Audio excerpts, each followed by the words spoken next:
This episode of The Unstarving Musician was powered by liner notes. Learn from the hundreds of musicians and industry pros I've spoken with for The Unstarving Musician on topics such as marketing, songwriting, touring, sync licensing, and much more. Sign up for liner notes. Liner Notes is an email newsletter from yours truly in which I share some of the best knowledge gems garnered from the many conversations featured on The Unstarving Musician.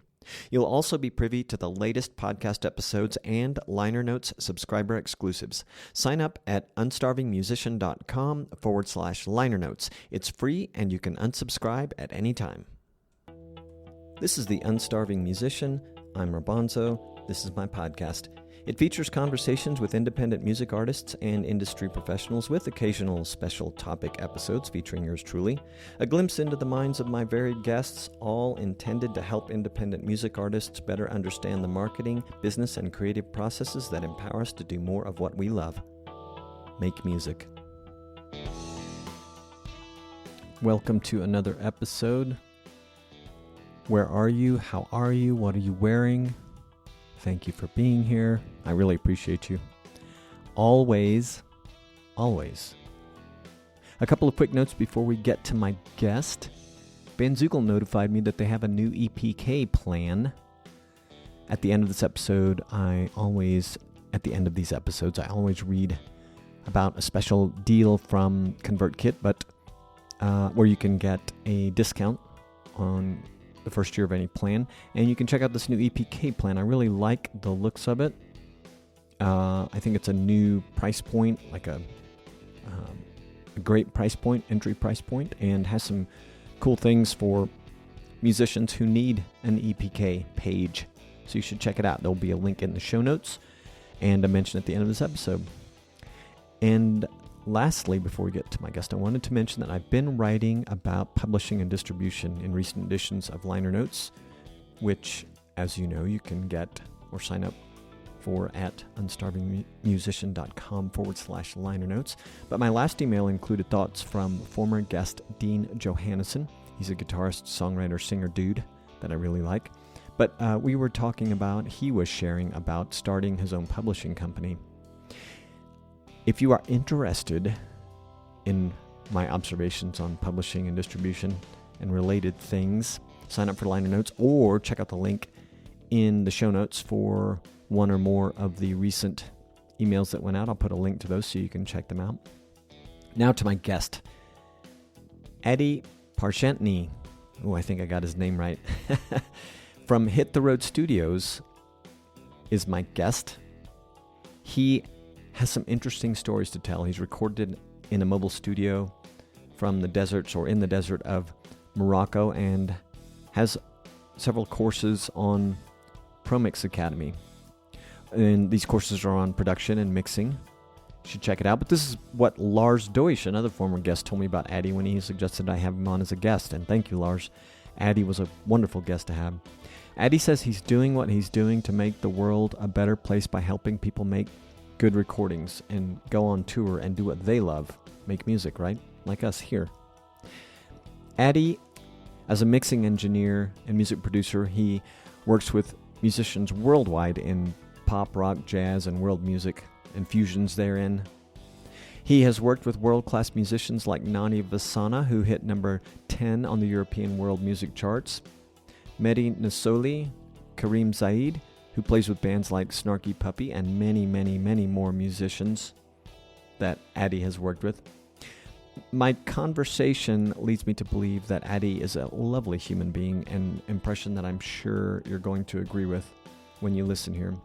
In this conversation, Ady and I talk about home recording, production mentoring, which he does, drum recording technique, which I was interested in, Morocco. We talk about recording in less than ideal conditions, which I'm all too acquainted with, Ady's YouTube channel, the history of mobile recording, the arc of Ady's recording career, business coaching, inequity, misperceptions or misconceptions, social misconceptions, that is. Great conversation. Is well spoken to, and I really appreciated that. It meant low editing, so kudos, Ady. All right. Please enjoy this conversation with me and Ady Parzentny. Wow, what happened to the RV? You still have it? I just picked it up from the mechanic today after a month of fixing.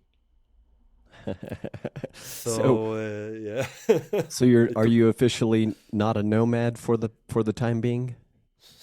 I thought so, but I spent more time abroad than in the apartment, even without the van. And I Does that just mean? bought flight. Yeah, Go ahead. Go ahead. and I just bought tickets to LA, so there will be another 3 week travel again next month. So yeah, That's exciting.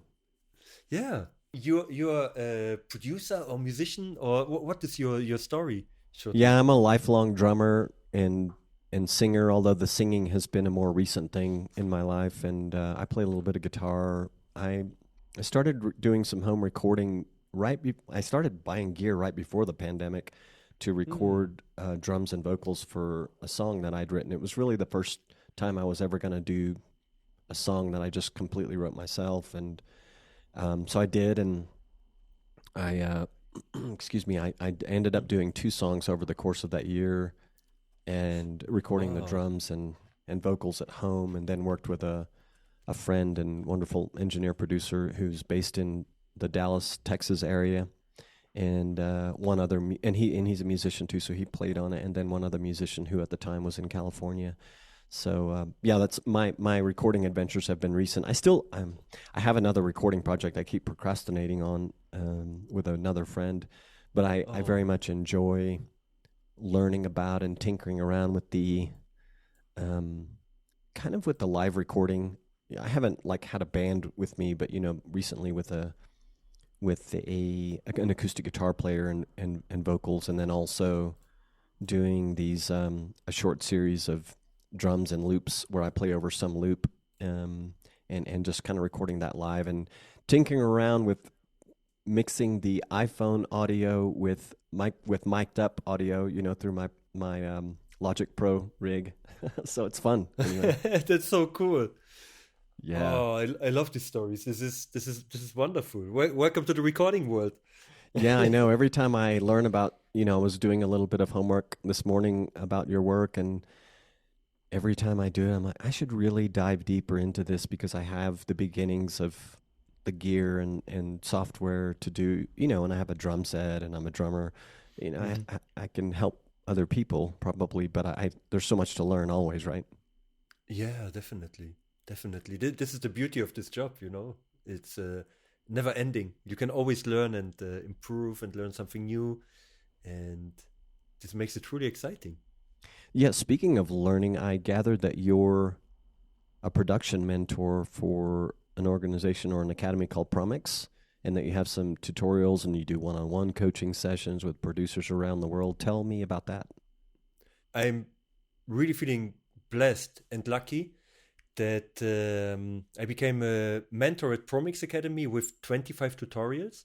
And this is run by Produce Like a Pro by Warren Hewart. So there is the same lovely person behind it. And this happened while I was in my van in Morocco during COVID, recording bands. And when the lockdown came, I didn't know what to do next, what to do further, because we were just traveling and recording bands and living with them and could experience Morocco and every country we've been. Um, but now I had to pay rent again. So I started to learn um, how social media works and started this YouTube channel thing. And somehow Warren Hewitt found our videos via this, and he called me via Skype. Said, "Man, I love your mixes. How can we work together?" And this led to become a mentor at Promix Academy. And we had this phone call. I asked him how many courses you want, and it was like, as much you want, 1, 5, 10, surprise us. And so I did. So I made like one course every day, Nice. and sent them like a total package of 25 tutorials that worked out, that we bundled later into 16 courses. And this came also out of a need because I'm recording and producing mainly world music, which includes acoustic instruments, acoustic um, styles, and there are no tutorials available for it. So I learned it learning by doing. by living in a van for 5 years and just trying out stuff, and discovered like my own method and way of doing things. So this is now what other people can learn through these courses. That's so cool. Speaking of acoustic techniques and videos, I was watching the video on your homepage, which is wonderful, by the way. I have to thank you so much. Finish it. I watched most of it while I was getting ready, but I wanted to ask you, I think I understand it, but I wanted to ask you for my own selfish benefit, if you can explain the technique where you, with your hand over the mic, when you're setting up mics for drums, you check for the sweet low end spot, how that works. Is it just explain how it works. Oh yes, of course. For you, this can be very helpful, especially as a drummer.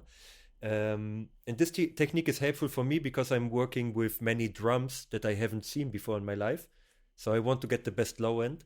And the first step is to take an adequate microphone that is capturing the low end well. So it would be like a kick mic, for example. I was using the Lewitt Rex 340. Mm-hmm. And you just put it in your hand and go with the back of your hand over the drums, over the skin of the drums, while the drummer is playing it. And you can feel the skin of the back of your hand is way smoother. So you will feel a low-end resonance. When you close your eyes and just go back and forth a little bit, you can feel the low-end resonance. And there where you feel the most low-end coming, when you want the most low-end, you stop, you lock the mic stand, and keep the microphone there. And for anyone who's trying to visualize this, who's having any trouble, the video on the homepage of your website, hittheroadmusicstudio.com, demonstrates this. So, just so I understand, I gather that I'll have a different sensation on the back of my hand when I hit the sweet spot versus not. And what is the sensation again? How does it feel? You can feel the resonance of bass frequencies on the back of your hand. Okay. I mean, in general, like when you play the bass guitar loud, or even when I have my electric guitar loud, I can feel the bass frequencies going through my body in general. Okay. This is also no spiritual thing or something. It's just something that you experience. Mm-hmm. Because the low end is the longest frequency. This is why it's so low. It's the longest frequency, and it's gonna stay the longest in your room and go back and forth. So you can just try it out at home and then let me know. You know, you will just hit with one stick on your thumb and go with the back of your hand over the skin of your drums, and you're gonna feel it. You're gonna feel a resonance. I'm gonna do that, and that's a good clarification. I like that. It's not a spiritual experience, but it's just something you'll feel physically. That's good. Tell me what Morocco is like these days, or when you were staying there for a while. And did I hear you say you were kind of stuck there during the pandemic? Absolutely. I absolutely love Morocco. The first thing is, because it always sounds so dramatic that we got stuck in Morocco, but we actually chose to not take the last ferry back to Europe. So there was a small difference in it. It was a conscious decision to stay. And I absolutely love Morocco. What makes Morocco so special from the landscape is that you have a European climate, but you have also the desert. You have the mountains, so you can go for snowboarding and all sport activities that you like. You have a tropical climate, if you want, and incredible fruits are growing there. And you have the sea and the ocean. So it's perfect for surfing and for even silent places, you know. So every part of Morocco is just magical and have their own vibe and touch. And now, man, the music and the people they are just incredible. Very generous, very welcoming, so friendly, great humor. We had great conversations. We have We have truly a family there now where we just visited them twice this year again. And, we've been, for example, on a festival in the desert, and there was just such good energy. It's incredible. For me, it's a magical place, and I'm very grateful that we could experience this place in a time where not much tourism was going on at the moment, during COVID. So this was really a blessing to really know the people and appreciate them. That sounds beautiful.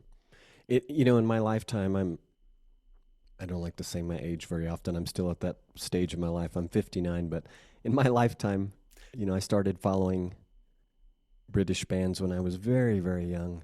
And Morocco was an enchanting place for many of them in, like the late 60s, early 70s.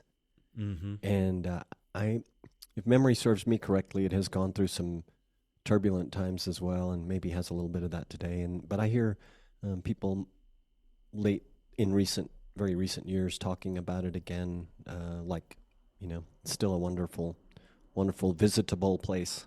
And that's a great story. Absolutely. Do you hear that jet going by the way, a plane? I do. What's going on there? I'm not in a soundproof studio.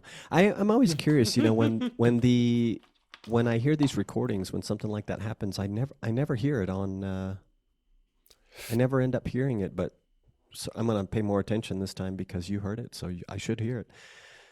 It depends on the drums. When you play drums, probably the frequencies of the cymbals, they're going to cover it. Yes, for sure. Yeah, but I mean, when I do podcasts, though, I worry that it's going to come through.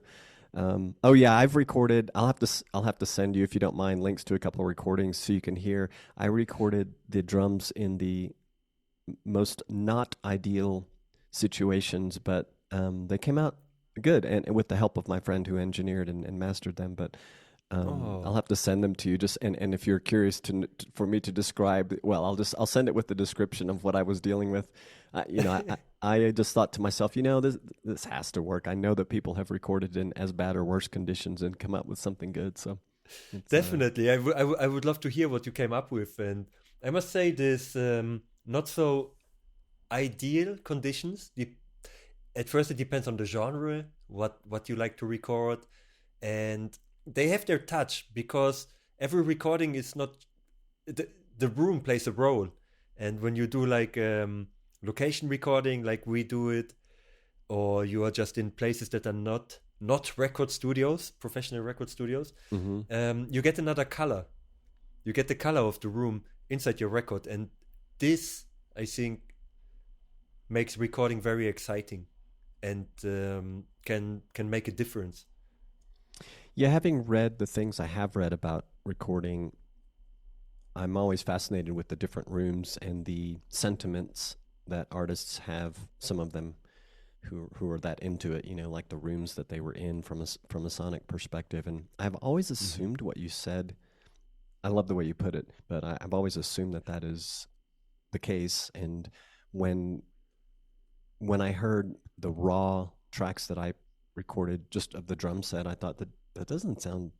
It sounds good, and I was imagining this, of course, being the first time I was involved in the recording of a song of any. Well, I shouldn't say that, but I performed on some things, but in the studio. But I thought, I bet it's going to sound good once I give it to my friend Chris, and sure enough, it did. Please tell me about your YouTube channel. When did you start it, and what was the original objective, and what has it grown into? Oh, it started in 2018. We were still in an apartment. I was still working in the office, and I took a month off from my job, unpaid, to start a pilot of our idea to travel and record bands.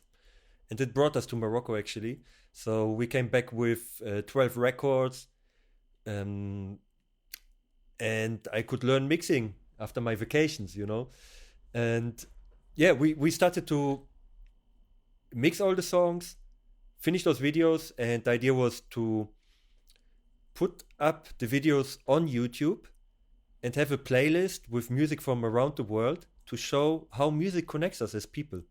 It doesn't matter which style we play. So I hadn't much expectations. I didn't thought about it to grow a successful YouTube channel or anything. It was more of interest to see what happens and to share what I love to do. Then it went crazy because we we recorded the band Underlicious. It's a orchestra with Israeli people, like people from Israel and people from Morocco, singing about peace and love. And there were like 15 people. I didn't know how to record it, but it worked somehow. It was a wonderful story. And this video, apparently, without any promotion, went out to 250,000 people, which is insane. I didn't expect it that at all, you know. So then I thought, hey, let's see what else I can do on YouTube. Maybe a podcast. So we have a couple of podcasts that I tried there, but I understood also very quickly how much work it is to run a podcast, while I wanted actually just to focus on music production. So I went away with this idea. But at the moment, the videos, you know, we produced them quickly, put them out there, and just made the next one. Now we have over 90 music videos out there. Documentaries, how we recorded.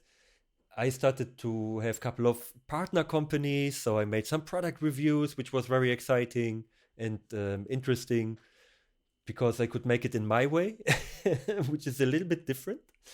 And yeah, now we have a couple of million views. I think 13,000 subscribers now. And I'm just happy about the comments that people leave. They get new inspiration through the videos, and they can see that you can record something good on a low budget. And what is crazy is that so many of these songs are now running in the Moroccan radio. We just came back from Morocco 2 months ago, turned on the radio station, and at least once per hour, sometimes even 3 times per hour, you can hear our productions there. So it was wild. That's so cool. It's so cool. I was crying of joy. Yeah. Was there much of a, or I should say, how was the learning curve for you when you started the YouTube channel in terms of just making the videos? It's nice, I assume, that you had the background with doing sound related recordings, but what about the videos? How was the learning curve? The learning curve, I try to not overcomplicate it. So making the music videos, I just found a rhythm of aligning all the takes we have and quickly cut it, like making quick decisions, not overthinking it. Just to see it more as a hobby and treat it as fun. Later it took over because we started to make more documentaries. I think we have 5 documentaries in 3 years, which is a lot of work, and more videos.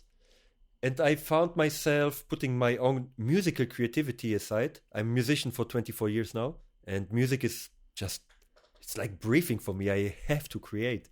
And after I found out last year that video making took actually over my creativity, I finished everything that I promised and stopped for a while. And yeah, now I'm making maybe like 3 or 4 videos per year for our partner companies. And if something is needed, I'm hiring a video team. And this is the learning curve. I learned what I don't really want in my life, so I can focus on what I really want in my life. This is very important. Yeah, it's a cautionary tale. I've been wanting to repurpose a lot of things I've written, much of which has come from things I've talked about on the podcast with others and things others have shared with me. Not entirely, but a lot of it on YouTube. But it's a nice cautionary tale.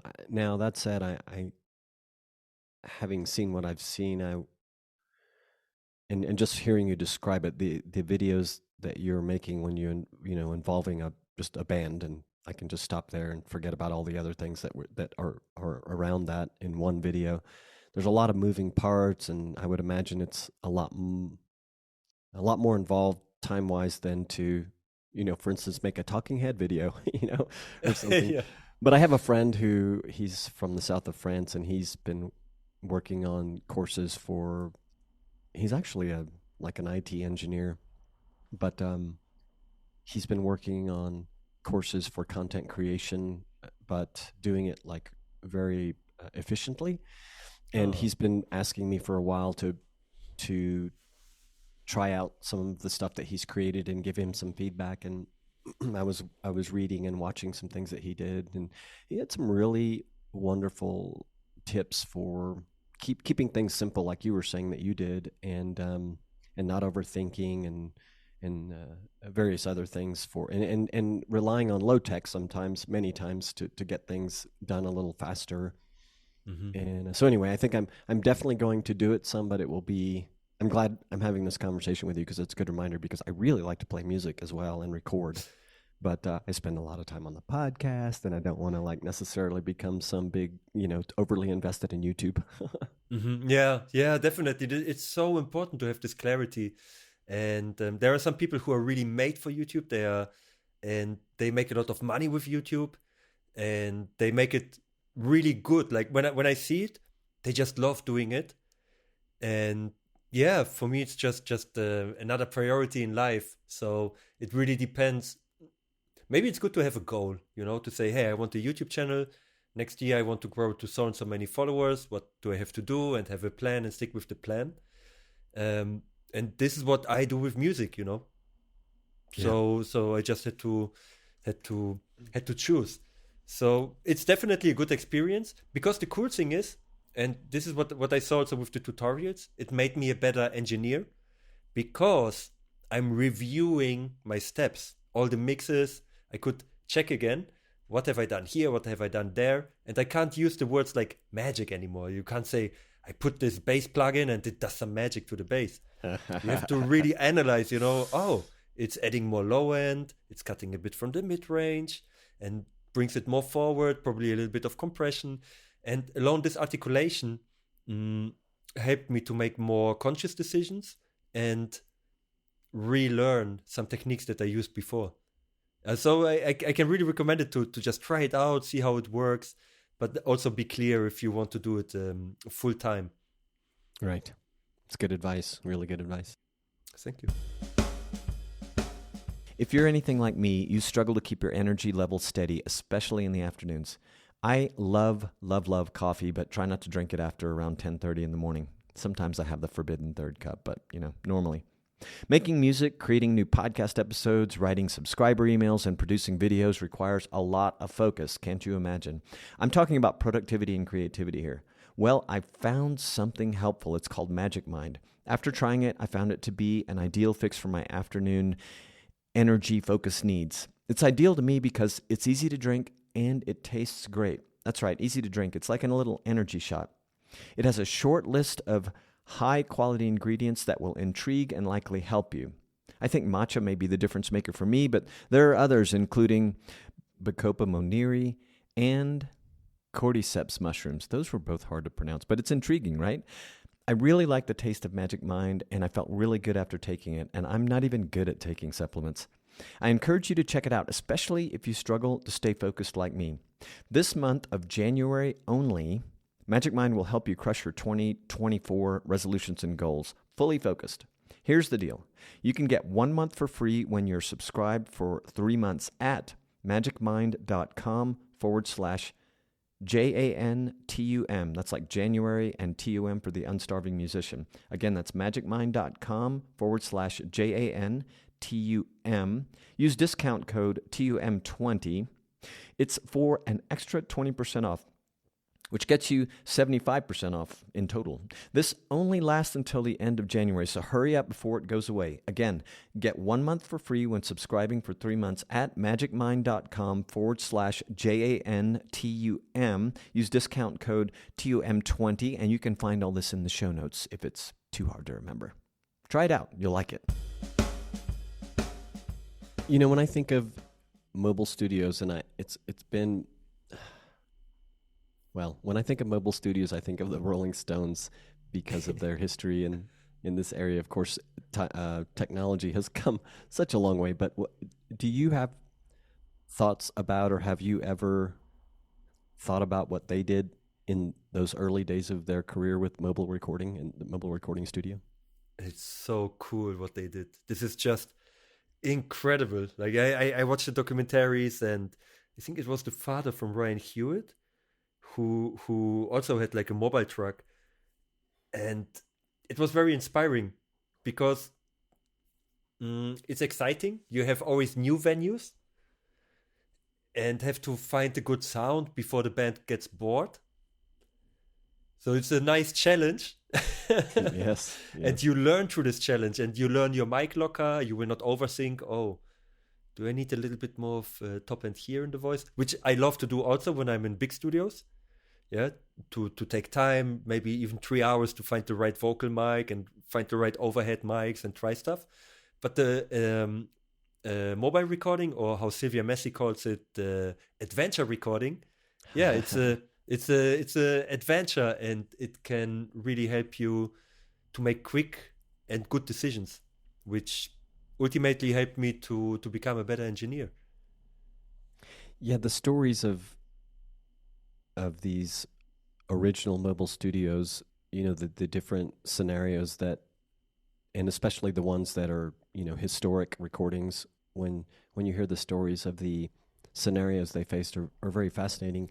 And I found myself, when I was watching the video on your homepage, I was fascinated with the situation that you walked into, knowingly, but not really. You didn't know until you got there, I assume, what you were dealing with, and it was equally fascinating in a modern day context. Thank you. This was really, really special. I think it's the video that we transformed the office from Kali Audio together with Audient. And when we recorded the Armenian band, right? The Armenian jazz band. I'm not sure. I was going to ask you what the style of music was. And I know you say where you were. You were in an office. There was a dog. I could hear a child when you were setting up. And yeah. What style? Do you remember the band? I don't remember off the top of my head. Of course, it was Araxia Amirkanian from Armenia with her incredible jazz band. So yeah, it was the office from Kali Audio, the speaker company, dear friends of ours. Absolutely love the guys. And when I'm in LA, we always try to do something creative together. So Audient was so kind to give me an interface, and we tested it immediately by recording a band spontaneously. And yeah, Warren gave me a couple of microphones kindly, and the iBox, cables, mic stands. So we had everything. It was a beautiful collaboration. I think Lewitt gave us a microphone. Your setup is so cool. Like what I guess was your recording console. It looked like you had two pieces of gear, of audio gear, and your laptop, and then of course all the mics. Is that accurate? Almost. It's accurate. Yeah. So crazy. It's absolutely accurate. I had outboard gear with me on the road. The problem is that it didn't survive, because sometimes we have 50 degrees in the desert. Sometimes we have minus 20 in the mountains. And my compressor died, my EQ died, my preamps died. No kidding. And yeah, no kidding. But this Evo 16 have incredible preamps, and it fits in my backpack, which makes it just insanely good. I just put everything else away. I just gave the audio interface to other musicians, said, this is your recording journey now. It's all I need. That is so crazy. Yeah, I loved looking at it. So hopefully I'll put a link on your website, and hopefully that video will stay there for a while so people can oh yeah, it's absolutely there. And you find it also on YouTube when you write location recording Audient. And then will pop up. I don't recall, is there a link to your YouTube channel on the website? For sure. Let me see. Let me see too. This would be a...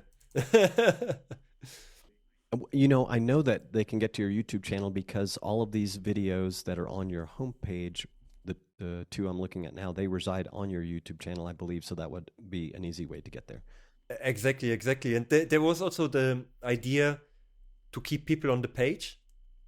Yeah. when they need something, so they don't go to YouTube and then forget why they came actually to the Exactly. page.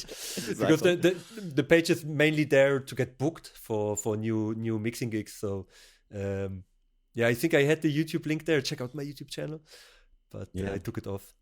No, I think it works because anyone, of course, I forgot once you click on one of those videos, you can still see where it's coming from. I think. I wanted to ask you, where you in 2018, I think you said you took time off your job without pay. What's the nature of the job you were doing? At this time, I had so many jobs, and I was changing them almost every year. And at this time, I just fall into the IT sector, and I was working in IT security to this time, defending the biggest banks, and Wow. it was crazy. I don't know how I got in there. You didn't It have just happened. You have some background in IT, no? No. So you end up in security. That's great. I end up in security. I just had a big passion because we were traveling also before this mobile recording journey with my life partner, and without YouTube and without cameras. I enjoyed it also a lot. Like we lived in Albania for a year, and in Turkey and Serbia and Kosovo and everywhere, and Georgia and Armenia, yeah. And we came back from this trip because I didn't have money. And before I was living from busking or as a roadie and working in film and TV. So we came back and I thought, where are we going to live? Maybe in Poland, so I can learn more about my roots, because I was born in Poland, but I grew up in Germany. Okay. And we moved in. I wanted to go busk, but you have to know €1 equals 4 zloty, which is the local currency. So people throw more the small change. So sometimes I just play for, I could play for a couple of hours and just had like $10. So I had to find a job very quickly. I just realized it. And somebody in Romania on our journey said, everybody can work in IT, the phone calls. So I started with this. But after a week, I got like very bored of resetting passwords and started to learn programming. So this was my drive. I just got books, then I jumped into more difficult issues, learned more about computers, and after a year I just quit, got a new job, learned about networking, started to give classes about networking around Poland, and I couldn't even speak 100% Polish, which was crazy. And after this 1 year, I got bored and I went to IT security, and stayed there for 2 years. But I absolutely missed the musical community, because I'm playing my whole life, man. And there is, I love the people, and it was very important for me also to be in the office, to appreciate, because there can be a lot of prejudice. How's it called when you tell, these office people are like this and this, I never liked talking like that. So gossip. I could meet, like gossip and generalizing people for what they are doing. Like I was in communities like, we are the musicians, we are free and so on, and they are in the offices, they are not free. And I just knew it's not true. We are all people and try our best to go through this planet. So it was a really good lesson. And again, clarity for me, that I also knew that I want to spend more time with music and with musicians in different genres. And that's why I chose to become a producer in 2017. Wow, that's amazing. If you were to describe the evolution of your current vocation as a producer, engineer, a traveling one, like a very traveling one, or maybe the mobile one, to more like the traditional traveling one, how would you kind of summarize that evolution? It starts with curiosity.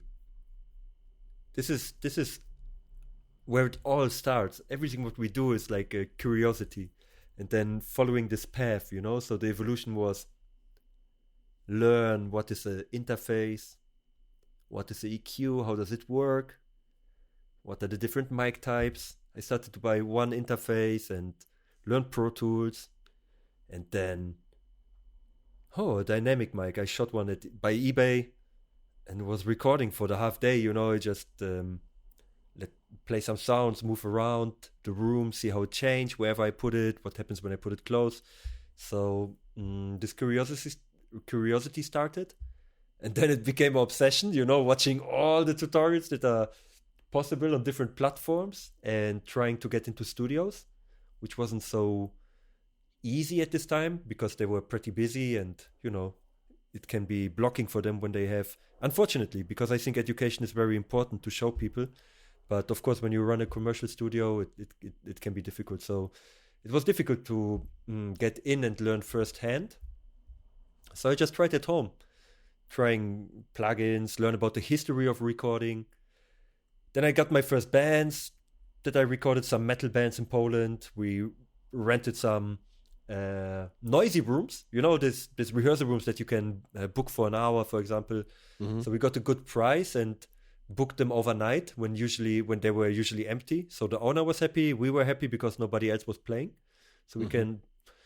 I messed up my first recordings, of course. I didn't know anything about phasing issues on drums and all this stuff, like learning by doing. Then I started to have the first commercial jobs in Poland, recording my friends, recording a couple of bands, recording my own bands. And then it just started with the pilot 1 year later that we just drove to Morocco, trying to record. I joined more academies to produce like a pro academy. We had weekly mixing sessions where we checked our mixes from 10 people. This was an incredible value. And getting feedback, giving feedback in a very loving community. Yeah, and then it started. We moved to the van, started to record bands, started to get also the attention from Produce Like a Pro, from Warren. They released an interview with our story. They connected us with a couple of partners. And then I hired a business coach because I got a bigger reach out, but I still hadn't clients. Neither I knew how much to charge or how to keep the clients or how to convert people who are interested into clients. And I knew I have a lack of business skills and hired my dear artist coach, Katarina. We worked together for 2 years with incredible results. She filled absolutely this gap.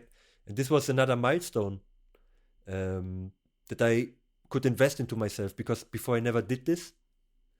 There was always a fear that something like, okay, I joined the academy for $100. Yeah, and started to make tutorials for them as well, here and there. But yeah, this business coaching I learned was the other crucial part, and it was a lot of mindset coaching to understand what I want in life, what I don't want in life, what I want to change in life, how to change it, and more. And yeah, then you know what? I started to work via Instagram, to build my Instagram and find more people through this. And during the pandemic, I found Instagram was a platform. Usually, I meet people and musicians and also my clients during concerts. It's just who I am. This is just how it works with me. I talk with people, we have a good connection, and then somehow they just hire me after a while. This didn't work during COVID. So I just met people via Instagram. And one of the highlights was definitely Nani Vazana. She has an incredible voice. She's an incredible artist. She's managing everything. I think she played over 2,000 shows now, or 3,000 shows. And her album that we worked on, Que Haber, that you can only buy on her webpage, went to number 10 in the European World Music Charts, which was like a wow for me. It's like, this was incredible, a wonderful feeling. And yeah, from there on, I think now, 6 years later, this is my first fully booked year, 100% booked in advance already for next year. And it's just growing. It's wonderful. I can grow my rates. I can learn from the new clients. They learn from me. And on top of that, I have also the coaching business where I'm coaching people how to produce, how to finish their songs. It's so much going on, my friend. You see, I can't just move on talking. I love it.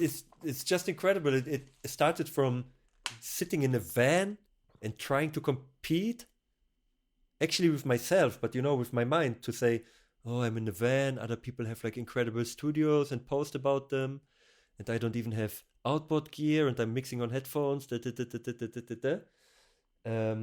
To a fully flourishing business with people that are happy. Like, this is why I'm doing it, to make this place a better world by helping people to have a good record, go on tour, and do what they love. Because when people are happy, they will pass it on to the people that are around them.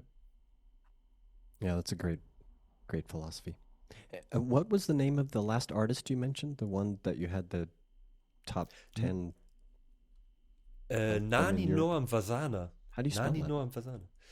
Nani, and then Noam, Noam, and then Vazana, Vazana. I will have to check her out. Her? Yeah, absolutely. I will send you the videos later via email. Oh, cool.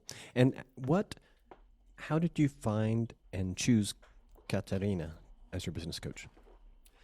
With Katarina was a funny story because I loved her quotes on her Instagram page. Her Instagram page is Artists Coaching, and she has really incredible quotes there that give you to think. So I just contacted her I always love to just show some respect to other artists, to other creators, because I know how much time they spent on it. So I have a lot of empathy when I see every day is a post coming with valuable content. So I just sent her like a big thank you that she inspired me. And we just had a phone call, and actually we're just friends. For 1 year, we were just writing and checking in what's going on and keeping it up, like, hey, you're doing great. Now she's one of my best friends ever. It's incredible how this started. And then I had some money over, and there was a decision between two things. Either I learn how to write music for music publishing and think, or I'm hiring a business coach. And there I have to give huge credit to my life partner, Kasia, who is an important part. Without her, all this journey wouldn't have worked out at all. Her support was incredible. And she gave me the idea. She gave me the idea to say, why you don't work with Katarina? And sometimes we don't see the things when they're just in front of our face, like, oh, work with Katarina? Of course. Maybe I get the coach. Good idea. Thank you so much. And this is how we start working. And then it continued for 2 years. Like 2 years of coaching. Sounds like it worked. It helped. Absolutely. It absolutely changed my life. It was incredible. I can just, our job is, we are also freelancers, and we need different skills. The craft is important, and human skills is so important, to be respectful and have a safe space for artists. And the business part is also important, so we can make a living and also do what we love and give really 100%. Yeah, so true. All right, I'm going to ask you to close us out, a couple, 2 or 3, I call them random questions, but just kind of help me and listeners learn a little bit more about you as a person, although I think you've done quite well. I've been sharing that with us. But if you feel like they're not going anywhere for you, you can take a pass and we'll try another one. I often get people asking for clarification on the question, but I encourage you to seek the clarification and answer the question that you think I was asking if you're not sure. All right. Let's do this. All right. This one's pretty simple, but maybe not. What bothers you? What bothers me? Mm-hmm. That's a really good question. What bothers me are social issues. social problems that I see in our society. The inequality and the thing that people would love to be free and create free, but never found the tools and are a little bit stuck in their personal traumas, in what they have to go through. And yeah, it bothers me that I travel the world. I saw people, I met thousands of people in the last 12 years, thousands. And people were from the heart kind and generous. But, too often we get told that they are not. And this really bothers me, because I think this world is a beautiful place. No matter what happens, where in general people are good. Yeah. A little follow-up. I'm just curious of your opinion on that. Mm-hmm. In my mind, this is mostly, not entirely, but mostly a problem of access to education. Arguably, however, access is, with good argument, access is easier than ever. But do you feel that this is still a huge part of the problem, and access to quality education? Of course. This is why my next project is to build a music production school in Morocco and educate the kids how to record. And there is a huge group there called Taman Art Space that want to make they're already on it. They have 2 buildings now, and they want to make a creative village based on education. Education, good education is the key. It's one of the keys to build our society back to what it can be. Education is absolutely the key. Yeah. Well, I was going to ask you what change you seek to make, but you seem to have elaborated on that in a few different ways, so I'm not going to ask you that one. Yeah, like what I seek to make, yeah. What change? Yeah, but let me look for another one here, because sure, I'm enjoying this part with you. Okay, what inspires you? What inspires me? People. Oh, and I have an incredible story. Just happened yesterday. People who walk their path and just keep on creating and keep on inspiring others and keep making a change and empowering others to walk also their path. This is inspiring me. I get also inspired by nature for my songs. I get inspired by my life partner Kasia. She started a university and as an artist. And I get inspired by art, by contemporary art. I love to go to museums and go into the mindset of other creatives. And I get inspired by books and by music, of course. At the moment, I'm deeply, deeply, deeply into West African music, learning the polyrhythms. I got the djembe here and just had dundun classes again. This inspires me how this variety of music, this variety of art, and this shows me that we are all unique. Every single person on this planet sees, hears, feels, does everything different. And this is beautiful. That's so great. Man, it was really a pleasure speaking with you. I'm happy, and we'll have to thank Lars for putting us in touch. Thank you, Lars. I had forgotten to ask at the beginning of our conversation, but do you pronounce your last name Parzentny? Hey, you're good. You're really good in it. My last name is so difficult. So it's, Parzentny in Poland. Parzentny. Mm-hmm. Is the R kind of soft? Can you say it again? Yeah, it's a Parzentny. Pretty cool. Uh-huh. Nice name. Thank you so much. Yeah, Ady, best of luck in the things you have coming. It all sounds amazing. I'm going to check out more of your videos. I really love them. I will definitely be in touch with you when our conversation comes out. I'm hoping some of your people will enjoy listening to it. And again, I really appreciate your time today. Man, thank you so much for the great questions, which lead to a really great conversation and insight. I'm also always learning from this. And Yeah, thank you so much for the invitation, and Lars for connecting us. Of course, pleasure was mine. I'll talk to you soon. We're in touch, man. Wish you all the best.